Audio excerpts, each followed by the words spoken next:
coucou tout le monde, j'espère que vous allez bien. J'ai pas réussi à avoir une luminosité de ouf parce que dehors il pleut, c'est un truc de malade, genre vraiment il pleut de ouf. Donc il y a pas trop de luminosité, j'ai essayé, au pire des cas j'allumerai ma lampe. Je trouverai un truc peut-être, mais bon voilà, aujourd'hui on se retrouve pour une nouvelle vidéo où je vais vous présenter mes lectures de l'année 2022. Alors c'est un peu bizarre vu que j'ai sorti mes lectures de cet été et que on est quand même plus proche de la fin 2023 que de la fin 2022, mais bon. Voilà, je me disais comme ça au moins on était à jour sur mes lectures entre guillemets et comme ça vous voyez à peu près ce que j'ai réussi à lire. Parce que en fait j'ai pas trop lu en 2022, c'est quand j'ai commencé à lire et j'ai commencé à lire fin août, quelque chose comme ça. Donc clairement, y a pas grand chose. De toute façon, vous pouvez retrouver toutes mes lectures sur Goodreads, j'allais dire autre chose, mais du coup Goodreads que j'ai mis dans la barre d'infos, dans la barre de description. Donc si jamais vous avez envie de savoir, si vous avez envie de suivre mes lectures en cours, etc., tout est marqué là en dessous. Donc n'hésitez pas si vous avez envie de me suivre. Mais donc voilà, on va s'en suivre pour la suite de cette vidéo où je vous montre mes lectures. Mais je pense que ça va se transformer en mes lectures entre l'été et l'année dernière parce que clairement il n'y a pas matière à faire grand chose. C'est tout. En vrai, il y en a un peu plus que je pensais. Mais il y a quand même, genre aussi il y a 2 séries quand même. Donc, ça va. Ça va. Donc bon, il y a quand même quelques petits trucs. Quand même, on est pas mal quand même. Mais du coup, j'ai commencé la lecture en... en août 2022.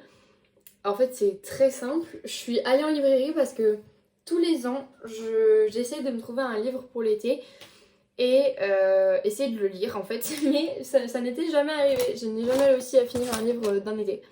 Je sais pas pourquoi. J'en ai plein, des livres comme ça. Par exemple, je peux vous en présenter déjà un dès maintenant. J'ai toute la série. C'est la série Darkest Mind. Alors, c'est une... alors, il me semble que c'est une dystopie. Mais c'est un peu dans le genre labyrinthe, divergent, tout ça. Et j'adore ce genre de film. Genre vraiment 5ème vague. C'est plus dans le genre 5ème vague quand même. Parce qu'on se concentre vraiment sur les enfants. Mais donc là c'est tome 2. Parce que le tome 1 il est converti en film. Sur Disney+, il me semble. Vous pouvez le retrouver un peu partout. Mais sur Disney+, il est gratuit en tout cas. Si vous avez l'abonnement bien sûr. Mais du coup voilà. Du coup c'est Darkest Mind le 2. Et c'est Le chemin de la vérité de Alexandra Bracken.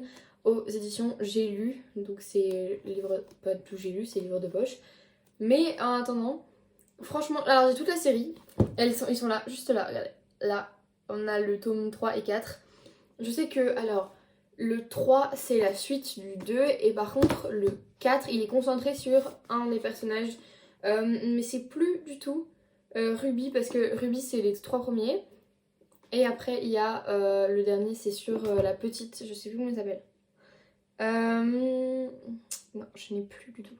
Mais du coup, dans ce tome 2, pour ceux qui n'ont pas vu le film, Ruby va se lancer à la recherche de Liam qu'elle a dû brainstormer à la fin du premier livre. Donc il se souvient plus du tout d'elle et en fait elle se fait une énorme erreur. Et donc elle va clairement retourner le chercher. Et donc ce qu'elle va faire, et on suit ça là-dedans. Donc voilà, celui-là je l'ai acheté en juin de la même année. Du coup, et je l'ai pas fini. Je suis page 194, donc en vrai ça va, j'avais quand même avancé, on peut pas dire que voilà. Mais clairement c'est une lecture que je reprendrai un jour parce que moi je déteste recommencer un livre, genre je déteste ça. Donc je le recommencerai, enfin je le reprendrai en tout cas. Mais c'est un parfait exemple, donc j'ai encore les 2 tomes d'après. En vrai je peux vous les prendre. Comme ça vous les voyez. Donc ils sont 9, vraiment, genre 9 de chez 9. Ça fait temps que j'achète le 1, parce que du coup j'avais pas acheté le 1 à l'époque, mais surtout qu'ils étaient en crypto stock, c'était en train de se refaire, donc du coup celui-là. Je les sors tellement peu souvent que je suis pas du tout habituée à la couverture. Donc le 2, enfin le 3 c'est Dénouement. Voilà, et c'est Zou, la personnage pour celui-là. C'est un espèce de spin-off en vrai. Donc c'est Héritage, celui-là. Donc le 3 c'est Héritage sur Zou. Mais clairement on peut voir que Zou elle est beaucoup plus grande que dans les premiers. Genre après il y a quelques années quand même qui se passent entre les tomes. Donc voilà. Déjà pour cela on va attaquer les livres que j'avais achetés du coup cette année. Et donc que j'ai fini. Alors j'ai acheté cette série. Alors faut savoir que je n'étais pas du tout sur le BookTok à l'époque. C'est après que j'ai su que c'était une série hyper hype du BookTok. Et j'ai fait ah ok. Je suis pas au courant mais d'accord. Donc j'ai pas mis de note du coup pour Darkest Mind. Il n'y a pas de... Voilà. Par contre celle-là j'ai noté 5 sur 5 parce que sur le moment j'ai surkiffé. Et même si aujourd'hui je mettrais plutôt un 4 sur 5 parce que certes elle était percutante à ce moment-là et j'en ai de bons souvenirs. Un an plus tard, je m'en souviens quasiment plus. Certes, j'ai toujours vraiment hâte que le tome 4 sorte. Il sort en... Ben là, il va pas sortir en anglais, il me semble. Et clairement, une fois qu'il sera sorti en français, enfin il sera annoncé, je le précommanderai, c'est clair. Mais je suis un peu dégoûtée. Donc bon. C'est la série Hadès et Perséphone. Alors clairement, je savais pas du tout dans quoi je me lançais. On peut le dire, c'est pas la... Je vais pas dire la meilleure série pour commencer. Mais il y a mieux pour commencer. Ouh là là. Surtout que c'était un genre que je connaissais pas du tout. Je me suis dit, ah sympa les bouquins quand même. Donc, voilà. Ils sont très très beaux. Alors, attendez. Hop. Alors, Alice le premier il était trop beau, je le kiffe de ouf. Donc c'est Alice Perséphone de Caroline Sinclair aux éditions Hugo, donc roman. Et c'est en collection New Romance. Alors je sais que bah, je l'ai là, Hadès, il est... pour vous situer, il est où? Il est juste à côté de Leila. Bah en fait c'est celui qui a un vieux reflet. C'est lui. Pourtant il est cool. Enfin je reçois des trucs. Puis quoi encore? Bon, c'est pas grave. Du coup j'ai mis mon téléphone en silencieux, sinon vous allez entendre mon téléphone vibrer toute la vidéo, c'est nul. Du coup je vous préviens que clairement il y en a certains que j'ai complètement oublié de résumer. Hein. Clairement il n'y a pas, on peut pas se mentir. Il y en a certains, développement d'histoire il sera pas très haut. Donc voilà, le premier c'est A Touch of Darkness, le deuxième c'est A Touch of Ruin. Mon accent anglais il est parti en vacances, c'est pas grave. Mais j'aime trop parce qu'ils ont accordé le New Romance, c'est super beau, genre c'est trop bien fait. Et je l'ai quand même vachement bien noté. J'en ai dépensé de l'argent, je peux vous le dire, dans les petits post-it là. À l'époque, je savais pas que ça allait me revenir cher. Puis après, je l'ai su. Mais je l'ai vachement bien noté. Et il y a pas longtemps, j'ai remis les annotations parce qu'à l'époque, je les avais rien laissé hyper fort ressortant et tout. Et c'était super moche, ça prenait de la place pour quand je les rangeais. Parce qu'avant, j'avais une bibliothèque pas double, j'avais une simple. Et du coup, en fait, si je les mets pas trop en arrière, ils sortaient beaucoup trop. Donc j'étais obligée de tout changer. Et le troisième, c'est A Touch of Malice. Et je sais que... Ah non, j'ai oublié. Je sais plus ce que c'est le tome du prochain, le titre du prochain. Mais bref. C'est A Touch of quelque chose en tout cas. C'est clair. Donc voilà. Et celui-là, il est vachement beau. Franchement, je les trouve tous super jolis, franchement. Je pensais qu'il était écrit un truc devant, mais non. Franchement, il est vraiment trop beau. Je regardez. Super belle. Ils sont vraiment super jolis. Et ils avaient dit ce que c'était les fleurs. Alors attendez. Ouais, bref. Voilà, sans spoil, pour ceux qui... voilà. Mais franchement, c'est super joli avec la petite... la fleur. Ils avaient dit quelle fleur c'était, mais j'ai complètement oublié ce que c'était avec le temps. Alors j'ai quand même réussi à ne pas casser la tranche. Et aujourd'hui, quand je lis des pavés comme... bah, rien que foudroyer, tu te dis bon, ça va. Je suis toujours pas réussi à casser la tranche, donc ça va. Mais je sais qu'il y en a un que j'ai à moitié cassé. Voilà, celui-là, elle s'est un peu cassée. Là, regardez. Je suis dégoûtée. Dégoûtée, j'avais fait super attention et en fait à un moment donné je l'ai ouvert et crac. C'est où? Ah ouais, je comprends pourquoi c'est cassé. Bref, c'était une scène de smut donc sûrement que j'étais un peu trop concentrée et bref. Parce qu'en vrai ce qui est cool c'est que certes l'histoire est pas percutante. Enfin, en fait c'est un peu compliqué à expliquer parce que donc l'histoire d'Alice et Perséphone, si vous savez pas, c'est Perséphone qui fait des études de journalisme. En fait, c'est une demi-déesse qui se cache dans une société humaine. Donc, c'est dans un monde où, en fait, les dieux sont dans le monde réel. Et en fait, les dieux, ils ont des places importantes. Par exemple, Zeus, il est gouverneur, il me semble. Enfin, pas gouverneur, mais genre direct, enfin, il est chef, un truc comme ça. Ben, Hadès, il fait tout ce qui est bas-fond, tout ce qui est bar, etc. Il y a plein de choses comme ça et en fait Perséphone, donc Hadès Perséphone, c'est un remake un peu du conte mythologique. Et en fait, elle va arriver un soir parce que clairement, elle est très attirée par Hadès, même si tout le monde lui dit de courir clairement et de le fuir totalement. Sauf que elle en dit le contraire, clairement, elle veut vraiment le voir, le rencontrer. Elle est vraiment attirée par lui, mais c'est mystiquement, genre vraiment, genre. Ils sont attirés chamatiquement, c'est hyper compliqué. Et un soir, elle se retrouve dans la boîte de nuit de Hadès, elle le retrouve avec des places, elle s'est rentrée, elle sait pas comment, alors que sa boîte de nuit est super prisée de ouf. Et en fait, elle se retrouve à aller du coup enquêter entre guillemets les paris de Hadès. Sauf qu'en fait, elle se retrouve à faire un pari avec un mec hyper mystérieux. On se demande bien qui c'est. Hadès. Spoiler alert. Non, en vrai, ça va, t'avais compris dès le début que c'était ça. Donc voilà. Et. Oulala, attendez, je prends le résumé du 3, ça ressemble pas du tout à ce qui se passe. Que je n'oublie pas quelque chose. Et donc, personne ne sait que c'est Perséphone, la déesse, du printemps, c'est ça? Ouais, la déesse du printemps. Et voilà, donc partie de cartes avec un hypnotique et mystérieux dans une boîte de nuit branchée. Donc voilà, donc c'est sa rencontre avec Hadès. Et en fait, Hadès lui donne pour défi de donner de la vie dans les enfers. Et en fait, je trouve quand même qu'il y a une petite morale là-dedans quand même. C'est qu'à un moment donné, on lui dit, Perséphone, ce n'est pas que planter des plantes, mettre de la vie dans les enfers. Et parce qu'elle, en étant déesse du printemps, elle se dit, mais en fait, il faut que je fasse pousser les trucs, genre, bizarre. Bref. En sachant qu'il sait très bien qui il est, et lui, qui elle est, et il a compris totalement. En vrai, en disant ça comme ça, j'ai envie de le relire. Parce que j'avais vraiment bien aimé. Donc dans le premier tome, c'est ça.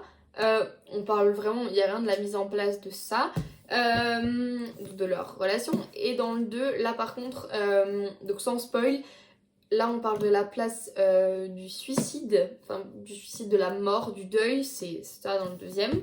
Et dans le troisième, c'est avec des psychopathes et les dangers qu'une femme peut avoir, voilà, genre de truc. Ça traite de ce thème-là. Il y a un thème à chaque fois, franchement, dans ce genre de truc. Et franchement, c'est hyper bien traduit, je trouve. Franchement, c'était lisible de ouf. C'était vraiment... Moi, j'ai vraiment surkiffé. Bref. Alors, suivant. Donc, justement, je me les suis dévorée en 3 semaines. Vraiment, j'ai surkiffé. Et honnêtement, j'ai hâte de me replonger dedans. Et vraiment, ça vient de me donner envie de lire Hadès. Parce que du coup, j'ai Hadès... donc le PDV d'Hadès, ouais, Hadès la saga, du coup toujours Carles Saint-Clair, j'ai le premier tome et je l'avais acheté en fait au cas où je m'étais dit pour prolonger quand même la trilogie, la saga me manque, on va pas se mentir, donc voilà, parce que j'ai quand même ressenti de belles choses, voilà, mais même ça m'a fait pleurer, j'avais trop aimé, donc voilà. Alors, un livre d'après, donc ça c'est un livre sorti de Wattpad, donc c'est de l'auto-édition il me semble, donc c'est Happy Collocation de Charlotte Saint-Jean. Alors, c'est une fanfiction publiée, hein, donc ce n'est pas fan, c'est une fanfiction sur un footballeur. Alors, vous allez me dire, t'es complètement folle. Oui, je suis complètement folle. À l'époque, je l'étais et encore un peu aujourd'hui, mais bon, clairement, je l'avais lu à l'époque parce que voilà, j'aimais beaucoup ce personnage, et donc, franchement.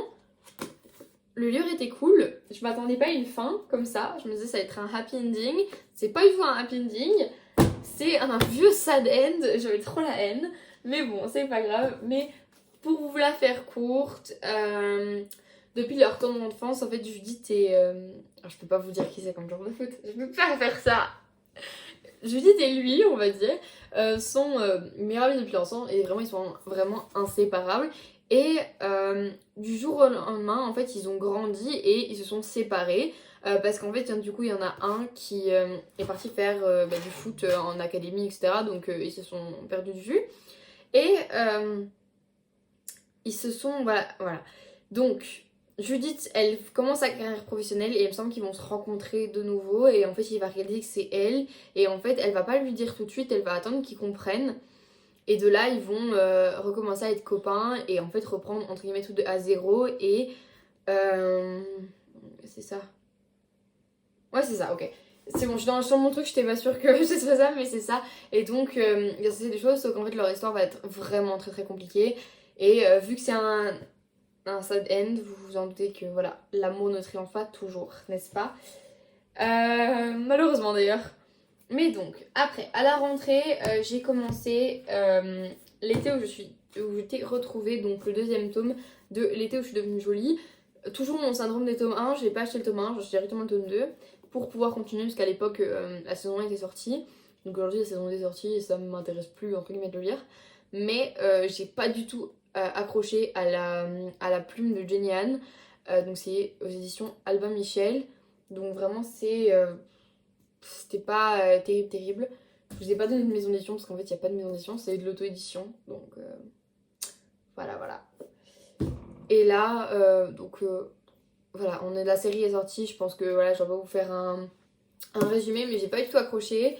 Et je me dis que je le recommencerai bien, mais maintenant que la saison est sortie, je vais pas dire que ça vaut rien, mais ça vaut pas grand chose parce qu'en fait, je sais du coup ce qui se passe. Après ça, je dois avoir des détails en plus, etc. Mais bon, voilà, ça me percute pas autant pour dire que je voudrais le lire ensuite, quoi. Après, qu'est-ce que j'ai lu? Je sais même plus ce que j'ai lu. Bref, attendez, on va faire comme ça me vient. Après, j'ai lu 2 Colin Hoover, donc j'ai lu non 3 même, mais voilà. J'ai lu Jamais plus, November 9 et Ugly Love. Alors, Jamais plus, on va commencer par lui puisque c'est le plus hypé des 3. Et enfin, oui, le plus hypé des 3 en vrai. Donc c'est Jamais plus de chez Hugo Roman. Donc c'est de Koho. Aux éditions New Romance. Alors, franchement, je pense que j'ai rien à vous dire. Et comme vous voyez comment je l'ai annoté, on va pas se mytho, j'ai pas forcément accroché. À mon sens, il y a trop de hype sur ce livre. Je pense que j'ai pas besoin de vous faire un résumé parce qu'il est tellement hype qu'il n'y a pas besoin de vous le faire. Ça reste un très bel objet de livre, franchement, j'aime beaucoup. Il est très beau, il n'y a pas de souci là-dessus. Mais je l'ai trouvé surcoté dans l'ensemble, je m'attendais à beaucoup mieux. Et franchement, c'est un des premiers Colin Hoover qui m'a comment dire, déçu. Après, certes, j'ai acheté À tout jamais, qui est juste là à côté d'Icebreaker. Il est juste là que je n'ai pas encore lu, mais je me tâte à le lire parce que je me dis peut-être que ça, je le préférerais au premier. Il me semble que celui-là j'ai mis 3 étoiles, et donc on verra si ça fait quelque chose. Je lui donnerai une chance, en tout cas ça c'est clair et net, mais on verra. Je vais faire Ugly Love qui lui aussi m'a déçu. Je sais qu'il y a plein de monde qui ont aimé ces éditions Pocket et franchement, j'ai pas forcément surkiffé. Je les ai achetés sur je l'ai acheté sur un coup de tête en magasin. Vraiment, je voulais commencer. Je m'étais renseignée sur BookTok. Je m'étais dit, ok, Colin Hoover, j'ai bien aimé. Bon, ok, je vois après qui c'est. November 9, il y avait ces deux-là. J'ai pris ces deux-là. Et donc, franchement, j'étais déçue. Pourtant, j'aime beaucoup la plume de Colin Hoover. Elle est très accrocheuse. Je l'aime beaucoup. Franchement, c'est une plume que tu lis et qui n'est pas longue à lire. Franchement, genre, t'as l'impression même que tu lis assez rapidement. Mais pour moi, Ugly Love n'était pas percutant. Donc c'est l'histoire de Tate qui emménage chez son frère à San Francisco. Et en fait, elle tombe littéralement sur... littéralement, sur Miles, le voisin d'en face. Et il me semble que c'est un des meilleurs amis de son frère, de ce que je me souviens. Et il est pilote de ligne comme du coup le frère de Tate. Et en fait... Bref, sans que je perde... En fait, je ne vais pas perdre le fil. Ok. Et Tate, elle est infirmière, il me semble, en école d'infirmière. Et donc, ce qui se passe, c'est que clairement, leurs emplois du temps ne font pas trop les croiser parce qu'en fait, ils ont tous les deux de grosses journées et quand même de gros emplois, on va pas se mentir. Et sauf qu'en fait, clairement, Tate, elle tombe in love de Miles, mais un truc de ouf. Et en fait, je trouve que Miles la maltraite tellement, genre. Après, je peux comprendre et tout, à la fin, j'avais un peu de... J'ai mieux aimé Miles à la fin parce que j'ai compris. Parce qu'en fait, ce qui se passe, c'est que... attendez. Je vais vous montrer. C'est trop mignon. En fait, il y a un chapitre avec le PDV de Tate. Et après, il y a un chapitre avec le PDV de Miles. Mais on se retourne 6 ans plus tôt. Et donc, ça montre pourquoi est-ce que Miles est comme ça. Et franchement, ça, j'ai bien aimé. La forme était bien. Mais juste, j'ai pas été percutée par l'histoire. Mais franchement, ça peut être cool. Après, le plot twist est vachement bien quand même. Ça m'a rattaché au livre. Là, les dernières, quoi, même pas 50 pages. J'ai fait comme ça. Donc voilà. Clairement, ça a rattrapé un peu le truc. Mais j'ai quand même mis 3 étoiles sur 5 du coup. Et franchement, encore une fois, c'était pas percutant de ouf.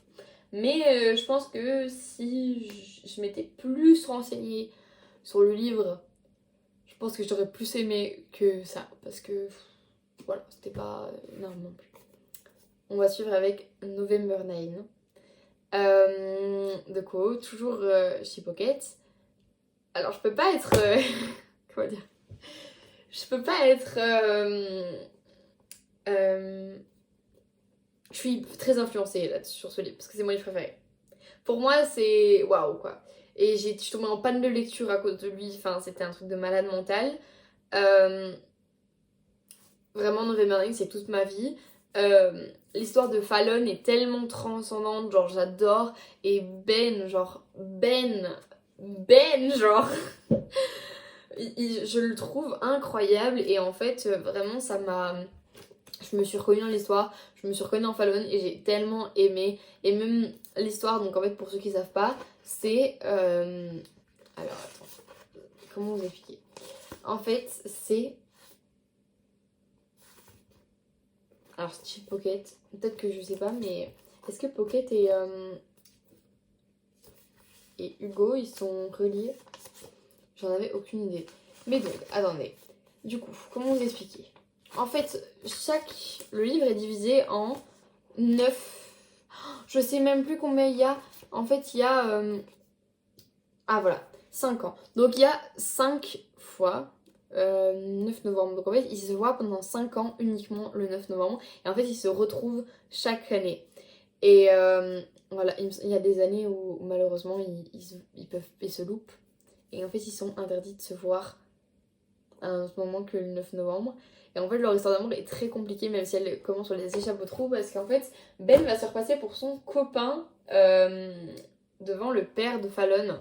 Parce qu'en fait, le père de Fallon va vraiment genre l'insulter à table dans un restaurant. Et Ben, il va débarquer, il va faire mais vous êtes fou quoi, genre arrêtez de la traiter comme ça. Et en fait, il va se présenter comme ça, comme son copain, etc. Et sans vous spoiler, parce qu'en fait, il mérite de ouf de le lire sans vraiment connaître. Mais juste, ce que je peux vous dire, c'est foncez tête baissée parce qu'il est incroyable. Mais clairement, sous le plot twist à la fin, j'étais là.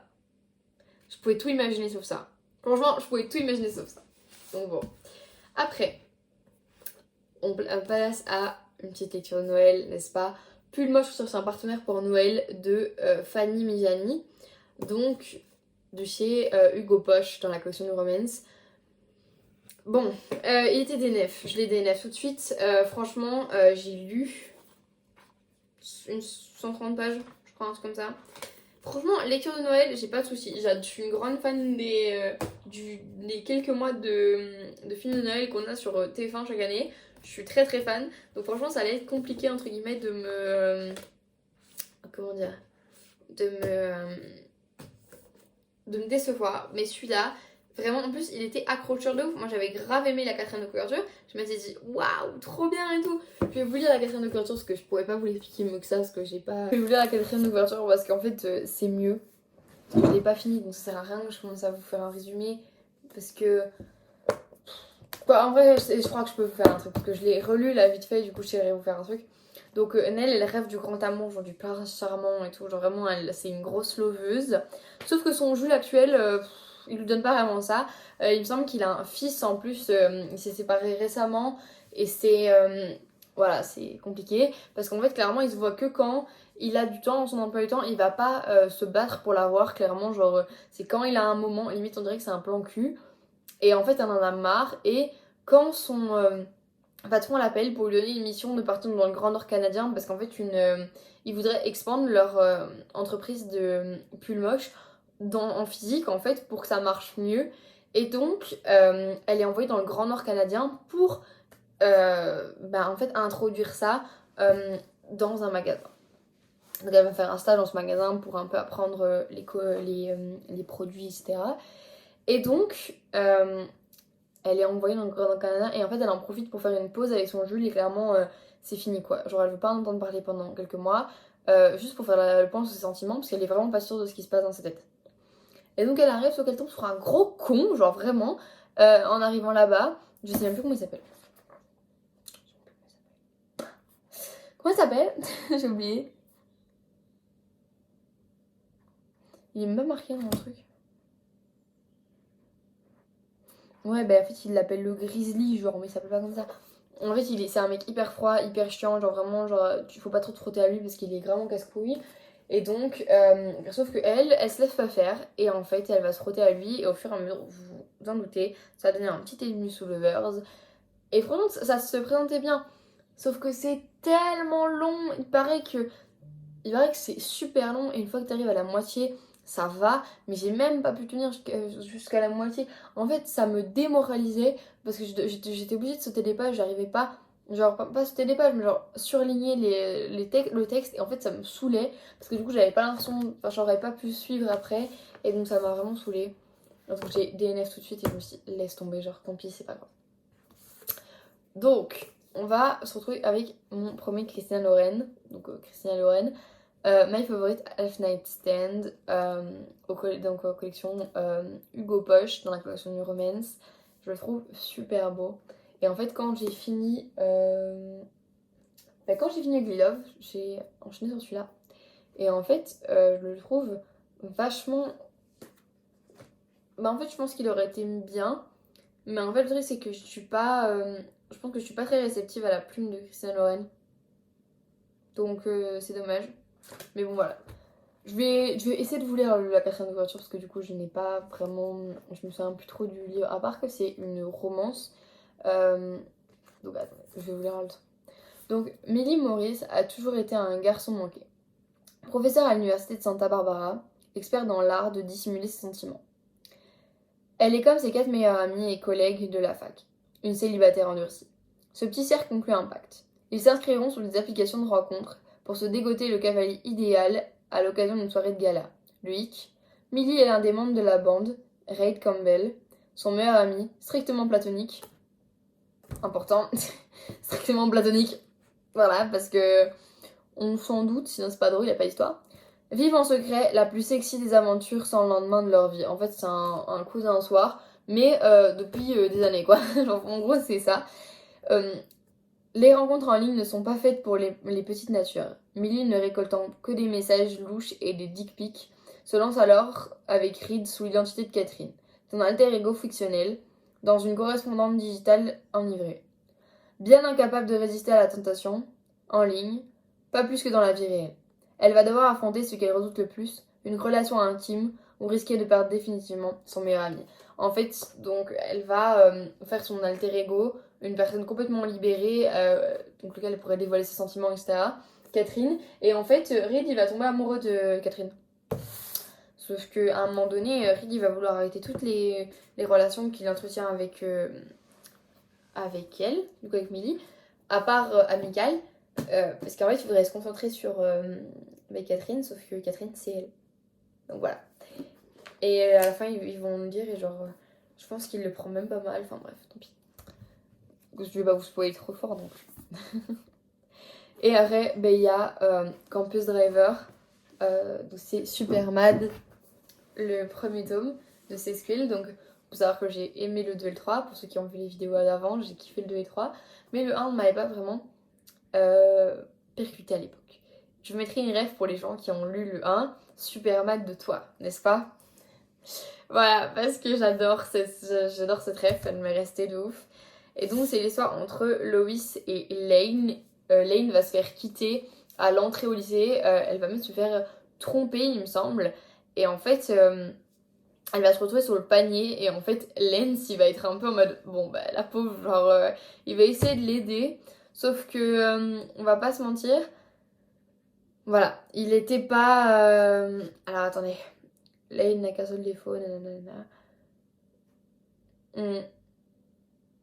Voilà en fait il est obligé de héberger Loïs à un moment donné parce qu'en fait c'est l'ex-copine de son voisin parce qu'ils avaient pris une coloc ensemble sauf qu'en fait il l'a clairement larguée du coup elle se retrouve à la rue. Et en fait, il l'héberge chez elle parce qu'il veut pas avoir sur la conscience qu'il l'a pas aidé, je sais pas quoi.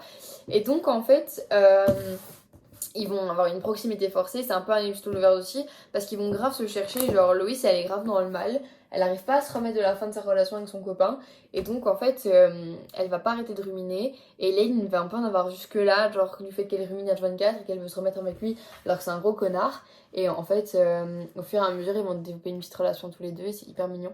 Franchement ça suit le cours des autres Campus Driver, franchement ça suit. Et donc la dernière série que j'ai lue, en tant que bonne fan de Dark Romance, il fallait bien que j'ai lu cette duologie, n'est-ce pas? Sinon je ne serais pas une vraie fan de Dark Romance. Ce serait pas possible en fait. Ce serait pas possible. Mais donc j'ai lu le tome 1 et le tome 2 de Captive de Sarah Rivens aux éditions BMR. J'ai pas acheté le 1.5. Je compte l'acheter parce que franchement l'histoire entre Ben et Bella m'attire de ouf. Donc je pense que je vais l'acheter. J'ai vu des extraits et franchement ça m'a percuté de ouf. Je me suis dit Ben, surtout que j'aime trop Ben, genre je trouve ça un mec trop cool et tout. Donc pour ceux qui n'ont pas suivi la hype, qui vivent dans une grotte, donc c'est l'histoire de Ella qui est en fait une captive depuis son adolescente.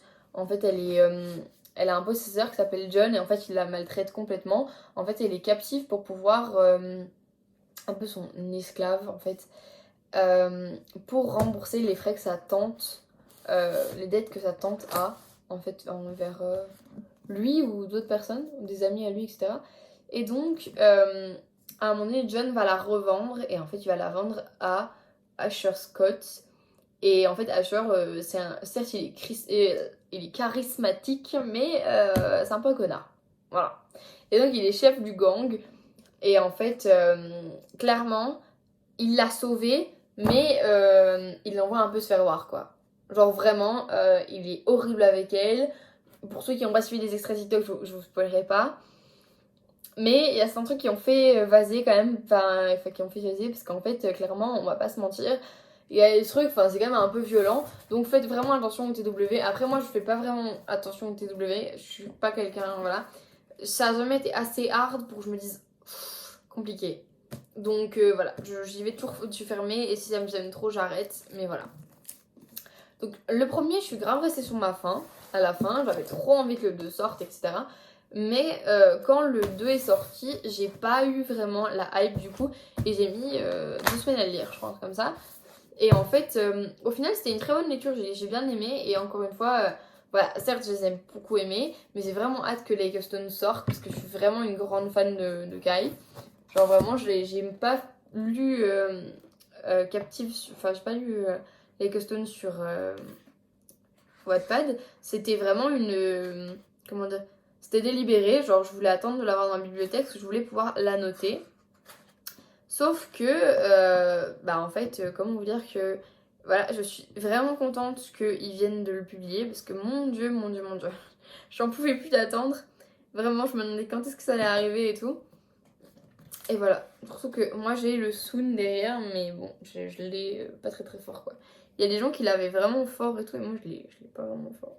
Vraiment, je pense que ça. Du coup, si vous avez pas la ref, en fait, il y a un S là, il y a un O là-bas, il y a un autre O ici, voilà, et il y a un N en bas. Attendez. Bah, ici, il est là du coup, mais je sais pas si vous allez voir. Ouais, en fait, il se voit pas très bien, je sais pas si vous allez. Ouais, il y a un N. Et du coup, c'était Soon de Kai. Mais bon, j'étais très contente. Donc, clairement, j'ai hâte de le précommander. Il est pour janvier, il me semble. Donc, j'ai vraiment trop hâte pour le précommander. Donc, voilà. J'espère pour le précommander. Mais bon, voilà. Donc, j'ai vraiment bien aimé quand même la duologie de Sarah. J'ai quand même vraiment hâte d'avoir tous ces bébés dans ma bibliothèque entre, du coup, Perfect Evang et Lake Stone. Donc voilà, surtout que j'ai commandé Perfect Evang pour Noël ou mon anniversaire. On verra ce que je fais une liste commune. Parce que mon anniversaire n'est pas très loin de Noël. Mais on verra ce que j'ai quand. Et en fonction, j'ai hâte de lire. Parce que ça, moi, j'aurai toute la série complète. Ce sera trop cool de l'avoir. J'ai trop hâte. Bon, bah voilà. J'espère que cette vidéo vous aura plu. Il y a quand même 1, 2, 3, 4, 5, 6, 7, 8, 9, 10, 11, 12, 13. Il y a quand même 13 livres. Bon, ça va, 13 livres moyen quand même.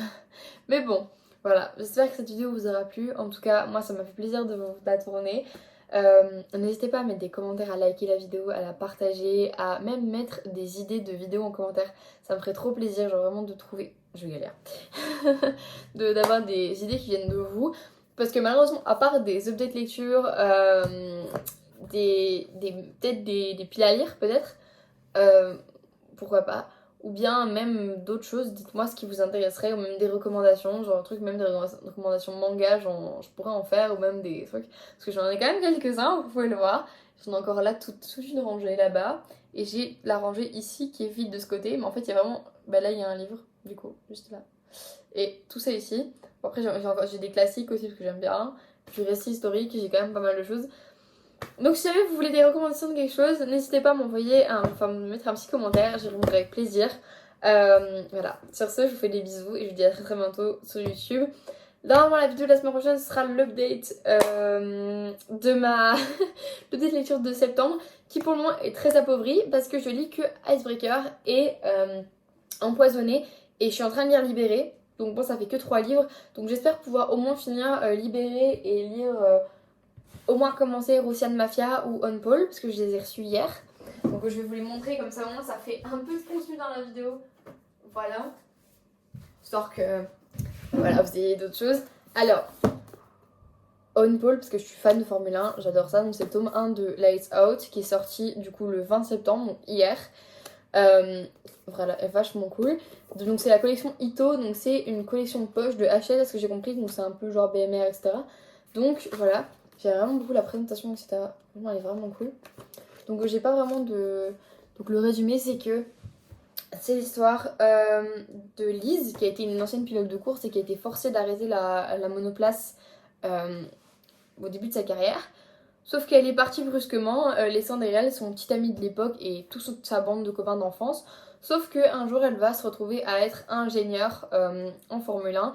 Sauf qu'elle ne sait pas que chez Dark Crown, donc c'est le nom de l'écurie de Formule 1, en fait, Owen, donc son ancien petit ami, est pilote de course et vient d'être transféré, il me semble, où il était déjà là et en fait, elle s'en fout un peu qu'il soit là.